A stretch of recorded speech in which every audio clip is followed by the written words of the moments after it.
क्या आप भी सुबह खुद को शीशे में देखने से डरते हैं? क्योंकि पिछले कुछ महीनों में आपका वजन इतनी तेजी से गिरा है कि आपके लगभग सारे कपड़े लूज हो गए हैं। दोस्त और रिश्तेदार टोकने लगे हैं, अरे भाई क्या हो गया, कुछ खाते क्यों नहीं, सूख गए हो, बिल्कुल हड्डी जैसे हो गए हो। और सबसे बड़ा डर यह है कि अगर वजन बढ़ाने के लिए कुछ खाए तो खाना नहीं लगता है और सिम्टम्स और ज्यादा सीवियर हो जाते हैं, जैसे कि पेट दर्द, ब्लोटिंग, पेट में गुड़गुड़ की आवाजें आना या पेट में कब्ज रहना, किसी को लूज मोशन लगना, किसी को कॉन्स्टिपेशन होना, हमेशा ध्यान पेट पर ही लगा रहना और बार बार वॉशरूम की तरफ भागना। नमस्कार दोस्तों, आईबीएस सिर्फ एक बीमारी नहीं है, यह एक ऐसी चीज है जिससे एक व्यक्ति का कॉन्फिडेंस पूरी तरह से हिल जाता है, यानी कि आपका कॉन्फिडेंस पूरी तरह से चकनाचूर कर देती है। मैंने हजारों कमेंट्स पढ़े हैं जिसमें कि लोग आईबीएस से ज्यादा अपने वजन को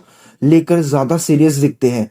वे चाहते हैं कि उनका आईबीएस भले ही चाहे ठीक हो या ना हो, उनका कैसे भी वजन बढ़ जाए बस। वे अपने आप को दुबला नहीं देखना चाहते हैं, यानी कि पतला नहीं देखना चाहते हैं। उनको शीशे में अपने आप को पतला देखकर अच्छा नहीं लगता है। आज की इस डिटेल वीडियो में मैं आपको कोई प्रोटीन पाउडर बेचने नहीं आया हूँ। आज हम बात करेंगे साइंटिफिक और आयुर्वेदिक तरीके से, जिससे कि आपका वजन बढ़ सके और सबसे इम्पोर्टेंट बात, वो आपके सेंसिटिव पेट के लिए सेफ होनी चाहिए। अगर आप इस वीडियो को लास्ट तक देख लेते हो और जो मैं आपको डाइट प्लान इसमें बताने वाला हूं, अगर आप उसको लगातार 30 दिन तक फॉलो करते हो तो मैं आपसे ये वादा करता हूं कि आपका वेट गेन हम जरूर होगा। आपको 30 दिन के अंदर रिजल्ट्स अच्छे खासे मिलने स्टार्ट हो जाएंगे। आप 3 दिन के अंदर अच्छे रिजल्ट्स महसूस करोगे। देखो, उससे पहले हम समझ लेते हैं कि आखिर आपका वजन कम हो क्यों रहा है। इसके मेनली 2 कारण हैं।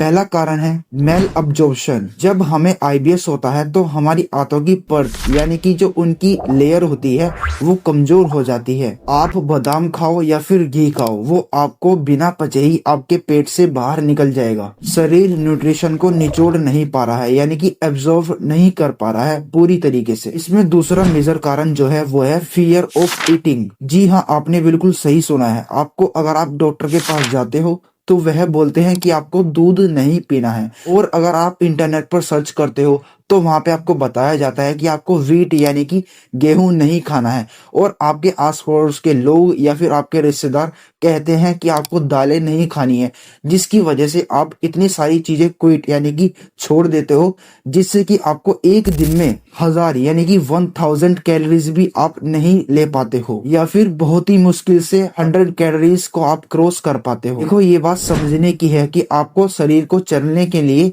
इसको एनर्जी की जरूरत पड़ती है। जब आपका एब्जॉर्प्शन यानी कि इंटेस्टाइन आपका खाना अच्छे से नहीं निचोड़ती है, यानी कि एब्जॉर्ब नहीं करती है, जिसकी वजह से आपका शरीर वो है अल्टरनेटिव ऑप्शंस ढूंढने लगता है। जैसे कि आपका बहुत लोगों को फैट लगा हुआ होता है उनके स्टमक के अराउंड, कुछ लोगों की मसल्स होती है, तो शरीर जो होता है वो उनको ही खाने स्टार्ट कर देता है, जिससे कि आपका वजन लगातार तेजी से गिरना स्टार्ट हो जाता है और लगातार अभी भी गिर रहा होगा शायद। तो अब इसका सॉल्यूशन क्या है? इसका सॉल्यूशन है आपको स्ट्रेटेजी चेंज करनी पड़ेगी। देखो, इसमें मैं आपको मेनली 3 रूल्स बताने वाला हूँ, जिसमें पहले हम बात कर लेते हैं पहले रूल की, जो कि है लो वॉल्यूम हाई कैलोरी। देखो, इसमें हमें वो खाना खाना है जो कि वॉल्यूम में कम हो लेकिन उसमें कैलोरी ज्यादा हो, जो कि आपके पेट की यानी कि स्टमक की स्पेस को कम घेरे और आपको कैलोरी ज्यादा दे। इसको एक एग्जांपल से समझते हैं। जैसे कि अगर आप सैलेड यानी कि एक बाउल भरा हुआ आप सैलेड का खाते हो, यानी कि सलाद का खाते हो, उसकी जगह अगर आप 1 चम्मच घी खाते हो तो सैलेड के कंपैरिजन में आपका घी ज्यादा फायदेमंद होगा अगर आप आईबीएस के पेशेंट हो। क्योंकि अगर आप सैलेड खाओगे यानी कि कच्चा खाना खाओगे तो वो आपके स्टमक को ज्यादातर फिल कर देगा, जिससे कि आपको एक्सेसिव यानी कि ज्यादा गैस प्रोड्यूस होगी, आपको उससे दिक्कत होनी स्टार्ट हो जाएगी। आपका पेट ब्लोटिंग भी कर सकता है, गैस बन सकती है, आपको खट्टी डकार भी आ सकती है। अगर हम वही अल्टरनेटिव की बात करें यानी कि घी की बात करें तो स्पेस कम लेता है और आपकी जो इंटेस्टाइन की जो लेयर होती है उसको रिपेयर करने का भी घी बहुत अच्छी तरीके से काम करता है। तो मैंने अभी आपको बताया जैसे कि आपको कुछ ऐसे चीजें खानी है जो कि थोड़ी सी कम हो लेकिन उनमें कैलोरीज ज्यादा हो। अगर हम घी की बात करें तो एक चम्मच में करीब आपको 100 कैलोरीज मिल जाती है, जो कि एक अच्छा अमाउंट है, अच्छा ठीक ठाक अमाउंट है कैलोरीज का। कि सपोज कीजिए अगर आप खाना खाते हो सुबह दोपहर शाम, तो यानी कि आप 3 बार खाना खा रहे हो, मैं ये जनरल मान के चल रहा हूँ। तो अगर आप सुबह दोपहर शाम को खाना खाते हो, खाने के साथ एक चम्मच भी लोगे, तो यानी कि मैंने आपको बताया एक चम्मच में 100 कैलोरी होती है, तो यानी कि आपको सिर्फ पीनट बटर से ही 300 कैलोरी ऐड हो जाएगी। जो इसमें रूल नंबर दूसरा जो है, जो कि बहुत इंपॉर्टेंट है, आपको कच्चा खाना नहीं खाना है। जैसे मैंने आपको सैलेड बताया है, वो एक कच्चा खाना है, आपको पका हुआ खाना ज्यादा प्रेफर करना है। देखो जब आप कच्चा खाना खाओगे तो उससे होता क्या, आपका डाइजेशन वीक हो जाता है। कच्चा खाना आईबीएस पेशेंट के लिए एक जहर बराबर है, तो आपको हो सके तो अवॉइड करना है कच्चा खाना। आपको पका हुआ खाना ही और थोड़ा सा गर्म खाना ही प्रेफर करना है या फिर खाना है। और इसमें नोट करने वाली बात यह है कि आयुर्वेदा में जो है जठराग्नि एक टर्म होती है, जो कि फायर होती है आपकी इंटेस्टाइन में, जो कि उसको बहुत ज्यादा सपोर्ट करता है। अगर आप पका हुआ खाना खाओगे, थोड़ा सा नरम यानी कि गर्म खाना खाओगे, तो वो आपकी जठराग्नि को ज्यादा सपोर्ट करेगा। देखिए अब आते हैं मेन मुद्दे पर कि आखिर आपको खाना क्या है। तो एक नोटबुक लेके बैठ जाइए, क्योंकि आपको नोट करने की जरूरत है। जो भी मैं आपको बताऊंगा आपको वो नोट करना होगा। सबसे पहले आपको सेफ कार्बोहाइड्रेट्स लेने पड़ेंगे। देखो आपको लोग बोलते होंगे कि आपको ब्राउन राइस खाने हैं या फिर फाइबर ज्यादा लेना है, लेकिन आईबीएस में आपको ऐसा नहीं करना है। आपको व्हाइट राइस खाने हैं, जो कि आसानी से उबल जाते हैं और पक भी जाते हैं। उनको पचाने के लिए आपके पेट को ज्यादा मेहनत नहीं करनी पड़ती है, वे इजीली पच जाते हैं। इसके लिए एक दो और अल्टरनेटिव हमारे पास हैं, जैसे कि पोटैटो है, आप उबले हुए आलू खा सकते हो, या फिर हम बात करें स्वीट पोटैटो की, जो कि है शकरकंदी, आप उनको भी खा सकते हो। देखो ये दोनों चीजें ऐसी मैंने आपको बताई है जो कि अच्छी खासी आपको कैलोरीज देगी, लेकिन आपके स्टमक में जगह यानी कि स्पेस वो ज्यादा नहीं लेगी। ये आपको मेक श्योर करना है कि आपको अपने स्टमक का स्पेस खाली रखना है, उसको हमेशा पूरा नहीं भरना है। क्योंकि अगर आपको आईबीएस है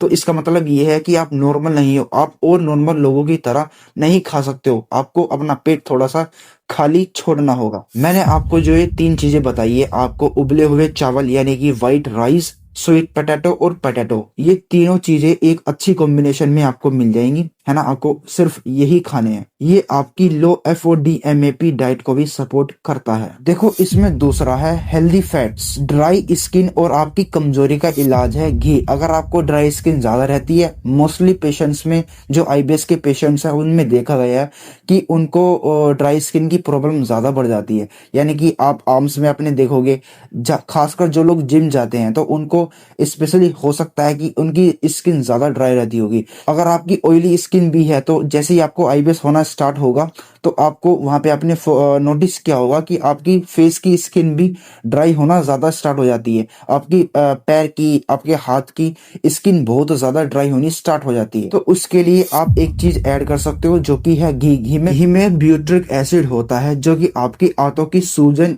और इन्फ्लामेशन को कम करता है। तो आपको अपनी मील में 1 चम्मच घी जरूर ऐड करना है। अगर आपको घी नहीं पसंद है तो आप कोकोनट ऑयल यानी कि गोले का तेल भी ऐड कर सकते हो। ये आपके डाइजेस्टिव सिस्टम पे लोड डालने की बजाय सीधा ही डाइजेशन को सपोर्ट करेगा और आपको एनर्जी भी देगा। देखो इसमें नंबर 3 रहेगा प्रोटीन। राजमा, छोले और भारी दालें अभी आपको अवॉइड करनी है। सिर्फ धुली हुई मूंग की दाल ही आप ले सकते हो, और इसमें भी सबसे सेफ रहेगा कि आप इसकी एक खिचड़ी बना सकते हो, मूंग की दाल की खिचड़ी। अगर आप नॉनवेज खाते हो तो आपके लिए एग्स बेस्ट रहेंगे, यानी कि अंडे सही रहेंगे। लेकिन कोशिश करना कि आपको स्टार्टिंग में सिर्फ जो उसका व्हाइट वाला पार्ट होता है आपको सिर्फ वही खाना है। आपको स्टार्टिंग में येलो वाला जो उसका पार्ट होता है वो आपको अवॉइड करना है। फिर ग्रेजुअली आप उसको बढ़ा सकते हो, यानी कि ग्रेजुअली आप उसको ले सकते। इसमें नंबर 4 रहने वाला है फ्रूट्स। देखो सबसे सस्ता और सबसे अच्छा जो फ्रूट्स माना जाता है वो है बनाना, और वो है भी। लेकिन इसमें ध्यान दे, आपको जो केला खाना है वो थोड़ा सा पका हुआ होना चाहिए। आपको कच्चा केला नहीं खाना है, उसको पूरी तरह से आपको अवॉइड करना है, क्योंकि कच्चा केला गैस बनाता है, जिससे कि आपके सिम्टम्स और ज्यादा सीवियर हो सकते हैं, यानी कि और ज्यादा बढ़ सकते हैं। इसमें सेकंड रहेगा पपीता। देखो पपीता शायद आपका वजन ना बढ़ाए, लेकिन ये आपके डाइजेशन में मदद करेगा काफी ज्यादा। और आप इसके साथ जो भी खाओगे पपीते के साथ, वो आपके शरीर को अच्छी तरीके से लगेगा और आपका शरीर उसको अच्छी तरह से निचोड़ेगा, यानी कि डाइजेस्ट कर पाएगा, एब्जॉर्ब कर पाएगा। दोस्तों, ये मेरी पर्सनल फेवरेट टिप्स हैं लिक्विड कैलोरीज। इसके बारे में थोड़ी सी बात कर लेते हैं। जब हम खाना चबाते हैं तो जल्दी थक जाते हैं और उसके कारण हमारा पेट जल्दी से भर जाता है, लेकिन अगर हम खाने की जगह पिए तो वो पीना ज्यादा आसान होगा। मैं इसमें एक आपको स्मूथी देने वाला हूं, तो आपको एक स्मूथी बनानी है जिसमें कि कुछ न्यूट्रिएंट्स रहेंगे।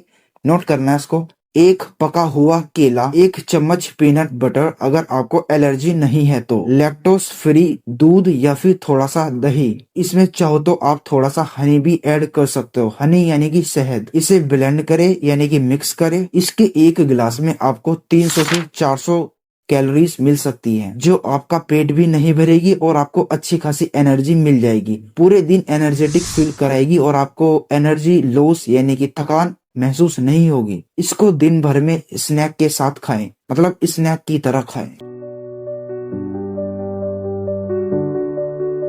देखो, खाना तो बता दिया, लेकिन अगर वो ना पचे तो वो बहुत बड़ी प्रॉब्लम है। अच्छा, प्रॉब्लम क्या है? सबसे ज्यादा बड़ी जो गलती लोग करते हैं वो तेजी से खाते हैं, यानी कि आप तेजी से खाना चबाते हो। देखो, इसमें आपको एक चीजें जरूर ध्यान देनी है कि अगर आप एक बाइट ले रहे हो तो मिनिमम उसको 32 बार यानी कि 32 बार उसको चबाना है। देखो, ये ऐसी मैं कोई आपको हवा हवा में बातें नहीं कर रहा हूँ।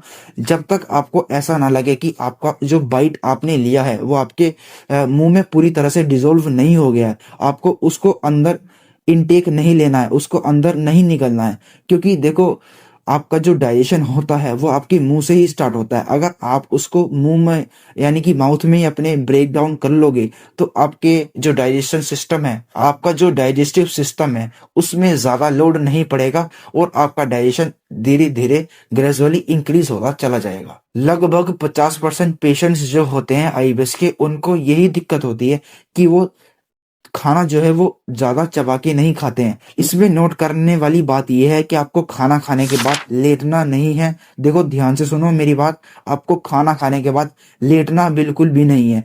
अगर मुझे आईबीएस हुआ था, मैंने अपनी अपनी लाइफ की जर्नी आपको शेयर करी होगी, यूट्यूब पर पड़ी होगी, आप जाके देख सकते हो। मैं आपको पर्सनली बताऊं तो अगर मुझे आईबीएस हुआ है, वो खाना खाने के जस्ट तुरंत बाद में लेट जाता था और जिसके कारण मेरा डाइजेशन खराब हुआ था। अच्छा, इसमें आप एक चीज और ऐड कर सकते हो, जैसे वज्रासन। वज्रासन एक आपको इमेज दिख रही होगी। आपको इस पोजीशन में खाना खाने के जस्ट 10 मिनट बाद आपको बैठना है। 10 मिनट के लिए, खाना खाने के 10 मिनट बाद आप बैठ सकते हो, 10 मिनट के लिए, क्योंकि 10 मिनट से पहले आपको वॉकिंग भी करनी है।